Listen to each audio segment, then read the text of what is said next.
Sudarlun jamaah Masjid Baitul Musyahadah Kupiah atau Kupiah Meketub di Jalan Teku Umar, Gampung Gece Kaijato, Kecamatan Bandaraya, Banda Aceh, yang usai melaksanakan sholat Isya Sabtu malam menangkap Wahyudi 32 tahun, seorang pemuda asal Jalan Menteng 7, Kelurahan Medan, Kecamatan Medan Denai, Kota Medan, yang sedang menjalankan aksinya mencuri sepatu milik jamaah masjid itu. Bahkan pelaku yang beraksi tunggal ini sudah sering terekam kamera CCTV hampir seluruh masjid di kota Banda Aceh. Tersangka yang mencuri ratusan jenis sandal dan sepatu bermerek milik para jamaah masjid itu sempat diamuk massa sebelum diamankan petugas Polsek Bandaraya. Melakukan ini udah berapa lama?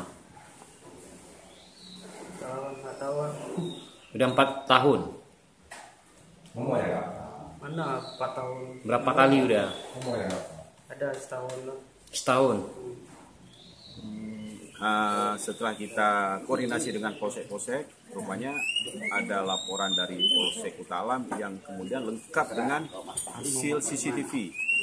Berarti ini mau dibawa ke Polsek Kutalam selanjutnya, dilibatkan ke sana.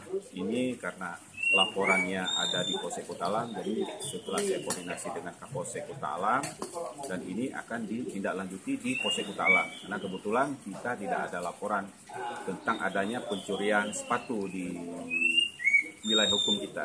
Ratusan sandal dan sepatu milik jamaah masjid yang telah berhasil dicuri itu dikirim ke daerah asalnya di Medan, Sumatera Utara menggunakan kardus.